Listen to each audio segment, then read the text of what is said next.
Hello बच्चों, मैं हूं आर के सिंह और आप देख रहे हैं हमारा प्यारा सा चैनल ट्रांजिशन फिजिक्स। आज के डिस्कशन में हम लोग समझेंगे ट्रांजिस्टर्स के एक और इंपॉर्टेंट रिलेशनशिप को, input output relationship of a transistors. ठीक है बच्चों, पहला ये इंपॉर्टेंट है कि ट्रांजिस्टर्स का वर्किंग क्या है। तो ट्रांजिस्टर को हम लोग यूज कर सकते हैं अपने एम्पलीफायर पर्पसेस के लिए भी, और जब एम्पलीफायर दिमाग में आता है तो तुरंत जाता है अरे ये कुछ तो एम्पलीफाई करके दे रहा है। बिल्कुल बिल्कुल बिल्कुल, ट्रांजिस्टर्स को आप कैसे यूज करते हैं डिपेंड इस बात पे भी करता है। ठीक है, लेकिन आप सोचिए कि एम्पलीफायर कहते किसे हैं। जैसे आप इस एग्जांपल को ऐसा समझिए, अगर मैं कहता हूं कि मैं आपका एम्पलीफायर हूं, आप मुझे 10 रुपीज दो, मैं आपको 100 वापस देने वाला हूं, मतलब आपकी तरफ से इनपुट 10 होगा, मेरी तरफ से जो आउटपुट होगा वो 100 होगा। तो आउटपुट और इनपुट के बीच का रेशियो कितना है? 10 टाइम्स। मतलब मैं आपका एम्पलीफिकेशन कर रहा हूं 10 टाइम्स, आपके मनी का एम्पलीफिकेशन मैं कितना कर रहा हूं? 10 टाइम्स। सिमिलरली हम लोग एम्पलीफायर जिस डिवाइस को यूज करते हैं ट्रांजिस्टर्स में, उसमें हम लोग करंट के इनपुट और आउटपुट रिलेशनशिप को समझते हैं। हम लोग ये देखने की कोशिश करते हैं कि किसी भी ट्रांजिस्टर्स में कितना करंट इनपुट में दे रहे हैं और कितना करंट आउटपुट में हम लोग ले रहे हैं। Output current by input current को ही हम लोग कहते हैं एम्पलीफिकेशन फैक्टर। ठीक है, अब यहाँ पे इंपॉर्टेंट ये है कि क्या सिर्फ एम्पलीफिकेशन फैक्टर करंट्स का होता है? बिल्कुल नहीं, डिपेंड करता है कि आप इनपुट और आउटपुट के बीच में रिलेशनशिप कैसे लगाते हो। ये एक रिलेशनशिप और भी हो सकता है, आप इनपुट में करंट दो आउटपुट में वोल्टेज, इनपुट में करंट दो आउटपुट में करंट, इनपुट में वोल्टेज दो आउटपुट में वोल्टेज, इनपुट में वोल्टेज दो आउटपुट में करंट। लेकिन अभी जिस टॉपिक पे हम लोग डिस्कशन करने वाले हैं, यहाँ पे करंट और करंट रिलेशनशिप को समझेंगे, मतलब इनपुट में भी करंट देंगे और आउटपुट में भी करंट देंगे। ठीक है, तो हम लोग समझते हैं कि एम्पलीफिकेशन फैक्टर क्या है ट्रांजिस्टर्स का, और ये डिपेंड करता है कि आप उस ट्रांजिस्टर को कैसे यूज कर रहे हो। जब आप किसी ट्रांजिस्टर्स को कॉमन बेस में यूज करते हो तो उसका एम्पलीफिकेशन फैक्टर अलग होता है, और जब किसी ट्रांजिस्टर्स को आप कॉमन एमिटर यूज करते हो तो उसका एम्पलीफिकेशन फैक्टर अलग होता है। ये क्यों अलग होता है यही हम लोग समझेंगे इस वीडियो में। चलिए तो शुरू करते हैं। पहले ये समझने की कोशिश करते हैं कि एम्पलीफिकेशन फैक्टर्स में रियलिटी में क्या है। ठीक है, जैसे आप कॉमन बेस को देखिए, अगर आप इस डिजाइन को देखेंगे तो ये देखिए हमारा बेसिक एम्पलीफायर डिजाइन है। अगर मैंने एरो अंदर की तरफ रखा मतलब ये हमारा पीएनपी ट्रांजिस्टर है। ठीक है, और ये हमारा एमिटर साइड है, ये हमारा बेस साइड है, ये आपका कलेक्टर साइड है। अगर आपने बेस को कॉमन बनाया, ठीक है, अगर आपने बेस को कॉमन बनाया तो मतलब आप इनपुट में करंट जो दे रहे हैं वो आपका एमिटर करंट है। तो अगर आपने बेस को कॉमन बनाया तो इनपुट करंट आपका एमिटर करंट हो गया और आउटपुट करंट आपका होने वाला है कलेक्टर करंट। ठीक है, अगर आपने बेस को कॉमन बनाया तो आपका इनपुट करंट होने वाला है एमिटर करंट और आउटपुट करंट होने वाला है कलेक्टर करंट। ये बात तो तय है, मतलब इनपुट और आउटपुट के बीच में रिलेशनशिप निकालेंगे तो देखिए बेस कॉमन है, ये बात भी याद रखने वाली बात है। बेस कॉमन है तो बेस तो कॉमन हो गया, तो इनपुट करंट हमारा एमिटर करंट है और आउटपुट करंट हमारा कौन सा है? Collector current. अच्छा, आप ध्यान से देखिए तो यहाँ पे जो मुझे एम्पलीफाइड होकर मिल रहा है अल्फा, इसी को हम लोग बोलते हैं कॉमन बेस एम्पलीफिकेशन फैक्टर। ये अल्फा है, ये अल्फा क्या बता रहा है? IC by I, output current by input current. तो यहाँ पे ये हमारा है आईसी बाई आई। अब सवाल ये उठता है कि सर ये अल्फा का वैल्यू क्या हो सकता है? आप अगर लॉजिक से सोचे तो आईसी बाई आई है। आप ध्यान से देखिए तो हमारा जो इनपुट करंट आई जा रहा है, ये आई दो करंट्स में डिवाइड हो रहा है, आईसी में डिवाइड हो रहा है और आईबी में डिवाइड हो रहा है। इसका मतलब ये हुआ कि I is divided into IB and IC. इसका मतलब बिल्कुल साफ है कि आईसी का वैल्यू आई से कभी ज्यादा हो ही नहीं सकता। मतलब आपका आउटपुट करंट हमेशा इनपुट करंट से कम होने वाला है। यहाँ पे आपका एम्पलीफिकेशन फैक्टर लेस देन 1 है, क्योंकि आउटपुट जो है वो इनपुट से कम है। फिर भी हम इसे एम्पलीफिकेशन फैक्टर कह रहे हैं, आपको कंफ्यूज नहीं होना। एम्पलीफिकेशन फैक्टर अगर लेस देन 1 है मतलब आउटपुट छोटा मिल रहा है, एम्पलीफिकेशन फैक्टर अगर ग्रेटर देन 1 है तो आउटपुट बड़ा मिल रहा है। लेकिन यहाँ पे मेरा एम्पलीफिकेशन फैक्टर लेस देन 1 आएगा, मतलब अल्फा का वैल्यू हमारा लेस देन 1 आएगा।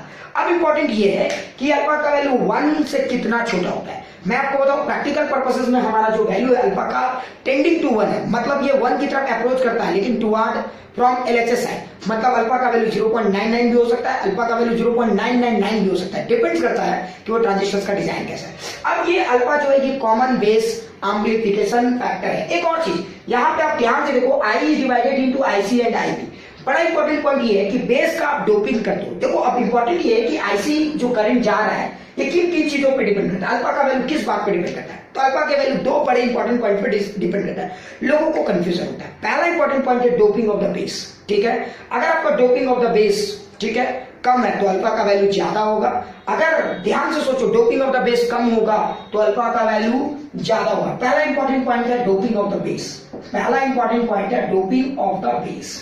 ठीक है, ये क्यों इंपॉर्टेंट है ये भी मैं बताऊं। और दूसरा इंपॉर्टेंट पॉइंट है हमारा width of the base.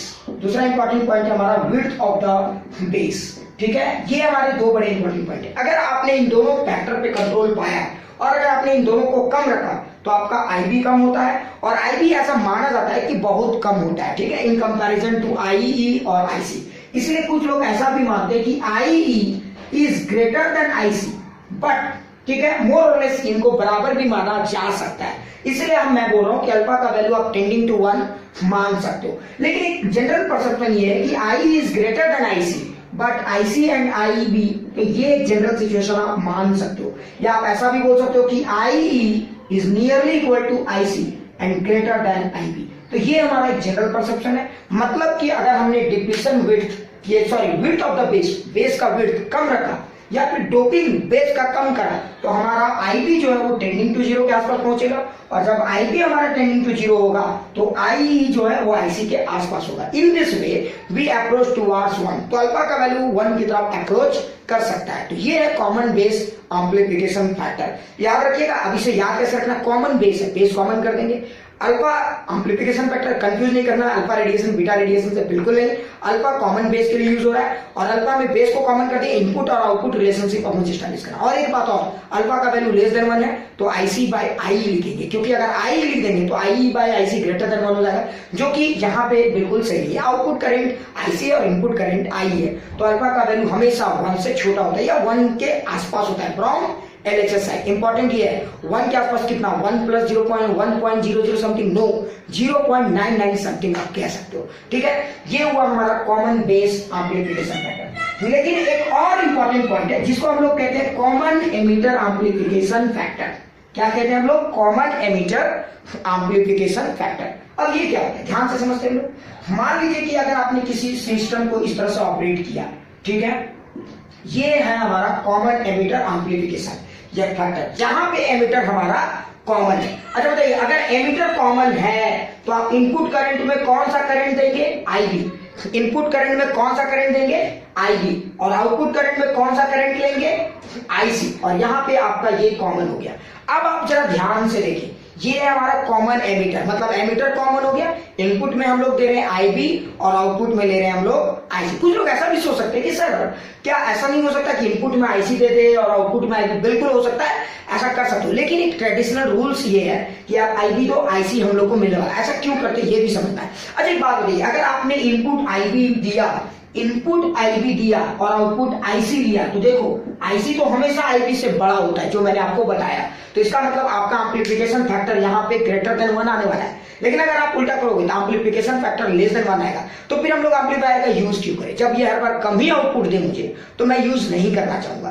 That's why हमेशा इनपुट में हम लोग बेस करंट लेते हैं और आउटपुट में कलेक्टर करंट लेते हैं, ताकि आपको एम्प्लीफिकेशन फैक्टर ग्रेटर देन 1 है। जरा ध्यान दो, कॉमन एमिटर का एम्प्लीफिकेशन फैक्टर ग्रेटर देन 1 है और अच्छा खासा बड़ा है, यानी कि अप्रोक्सीमेटेड डाटा 100-200 के आसपास लिया जाता है। ठीक है, और यहां पे जो हम लोग बोलते हैं कॉमन एमिटर एम्प्लीफिकेशन फैक्टर, उसको हम लोग लिखते हैं बीटा से, और बीटा इज इक्वल टू हम लोग क्या लिखते हैं, आईसी बाय आईबी। ठीक है, ये हमारा फॉर्मूला है common base common emitter amplification factor का। और एक और चीज, आईसी का वैल्यू अच्छा खासा बड़ा होता है आईबी से, इसीलिए मुझे यहाँ पे जो गेन मिलता है, करंट का जो गेन मिलता है वो ठीक ठाक मिलता है। और एक बात तो तय माने कि बीटा का वैल्यू हमेशा ग्रेटर देन 1 होने वाला है, क्योंकि आईसी नॉर्मल केसेस में ग्रेटर देन 1 होता है और ये ठीक ठाक 1 होता है। ठीक है, एक और इंपॉर्टेंट पॉइंट ये है कि सर ये तो मुझे समझ में आ गया, क्या कोई अल्फा और बीटा रिलेटेड है, बिल्कुल, डिजाइन तो वही है। अल्फा और बीटा सिर्फ इस मामले में अलग है। अल्फा कब यूज होता है, कॉमन बेस के लिए। तो जब कॉमन बेस में यूज करेंगे, ध्यान से, अब याद कैसे रखा जा सकता है, कॉमन बेस, और याद रखें अल्फा लेस देन 1 है। कॉमन बेस को कॉमन कर दीजिए, आईसी और आई बचा है, तो बताइए लेस देन 1 के लिए आईसी बाय आई लिखेंगे। और यहाँ पे कॉमन एमिटर है, एमिटर को कॉमन कर दीजिए, और बीटा ग्रेटर देन 1 होता है। ठीक है, तो यहाँ पे ग्रेटर देन 1 के लिए आप क्या लिखोगे, आईसी बाय आईबी या आईबी बाय आईसी। ऑब्वियस सी बात है, आप आईसी बाय आईबी लिखोगे। So that's the definition. आप इसको कंसेप्ट से भी समझ सकते हो, बहुत ज्यादा हौच नहीं करना। मतलब ये हुआ कि common base amplification factor less than 1 है और common emitter amplification factor greater than 1 है। दैट्स व्हाई हम लोग जनरली स्विचिंग पर्पसेस में या जो भी नॉर्मल प्रैक्टिसेस हैं उसमें कॉमन एमिटर एम्प्लीफिकेशन फैक्टर का ही यूज करते हैं। मतलब हम लोग जिस भी ट्रांजिस्टर्स का यूज करते हैं कॉमन एमिटर में ही यूज करते हैं, क्योंकि यहाँ पे जो करंट मुझे मिलता है वो अच्छा खासा एम्प्लीफाइड होके मिलता है। So that's why common emitter amplification factor is an important thing, ठीक है, और ये एक लिंक है। अब इंपॉर्टेंट पॉइंट ये है कि क्या कॉमन बेस एम्प्लीफिकेशन फैक्टर और कॉमन एमिटर एम्प्लीफिकेशन फैक्टर के बीच में कोई रिलेशनशिप है? बिल्कुल, आप ये रिलेशनशिप आराम से निकाल सकते हो, आपको हॉचपॉच नहीं करना है, ठीक है। मैं आपको बताता हूँ कैसे। सो अगला पॉइंट है हमारा relationship between alpha and beta. क्या ये मुझे याद रखने की जरूरत है? बिल्कुल नहीं। अब ऐसा समझिए, आप सोचो कि ये ट्रांजिस्टर है, आपको अल्फा दे दिया गया है। क्या दे दिया गया है? अल्फा। अल्फा क्या बताता है कि कोई भी इनपुट होगा, बेस जो है, ठीक है, कोई भी इनपुट होगा कॉमन बेस में, तो कलेक्टर करंट आई का कितना टाइम होगा। तो देखिए, ये हमारा एमिटर करंट है, ये हमारा बेस करंट है और ये हमारा कलेक्टर करंट है। मतलब कॉमन बेस में अल्फा दिया हुआ है, मतलब ये बेस कॉमन हो गया। तो अगर इसको आप 1 मानते हो, ध्यान से सुनो, अगर एमिटर करंट को ही 1 मानते हो तो आउटपुट करंट ये कितना देगा? अल्फा टाइम देगा। कितना देगा? Alpha time. क्योंकि देखो alpha is equal to IC by I. तो आईसी इज इक्वल टू आप क्या लिख सकते थे? अल्फा आई। ऑब्वियसली बात, अल्फा टाइप हो रहा है। अगर मैं आपको कहूं कि मैं आपको मनी 10 टाइम्स मल्टीप्लाई करके दे रहा हूं, तो आप जितना भी इनपुट दोगे उसी का आउटपुट ना मैं दूंगा 10 टाइम्स मल्टीप्लाई करके। तो सिंपल सी बात है, अगर कॉमन अल्फा अगर आपको दिया हुआ है तो ये होगा अल्फा इंटू 1 अल्फा। अच्छा सोचिए, 1 एम्पियर में अल्फा तो आईसी में चला गया, तो आईबी में कितना जाएगा? 1 माइनस अल्फा। तो ये देखिए आपका करंट का रिलेशनशिप निकल गया। आप इससे कुछ भी निकाल सकते हो, कुछ भी। आप सोचो अगर किसी ने कहा कि अल्फा निकालिए, तो IC by I alpha by 1 alpha. अगर किसी ने कहा कि ठीक है सर अल्फा मुझे पता है, ये तो दिया हुआ है, आप बताइए बीटा क्या होगा। तो बीटा का फॉर्मूला आप लोग खुद बोलो। बीटा में कॉमन एमीटर है, तो एमीटर को कॉमन कर दो, ये कॉमन हो गया, इसको भूल जाओ। अच्छा ग्रेटर देन 1 है, बताइए ये क्या था? हमारा आईसी था और ये आईबी था। ग्रेटर देन 1 मतलब आईसी बाई आई, मतलब अल्फा ऊपर लिखूंगा और नीचे क्या लिखूंगा? 1 माइनस अल्फा। ठीक है, ये बात समझ में आया? ध्यान से देखें। तो ये हमारा पूरा लिंक है।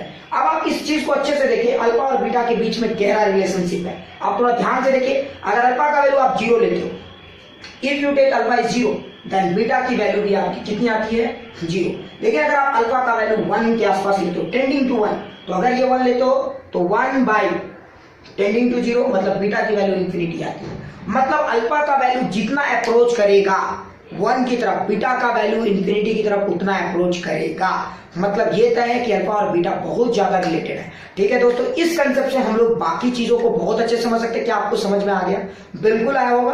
और अगर आपको नहीं समझ में आ रहा हो या थोड़ा दिक्कत हो रहा हो तो मैं इसको स्लो कर सकता हूँ, लेकिन ये वीडियोस मैंने actually revision point of view के लिए बनाया हुआ है। ठीक है, चलिए।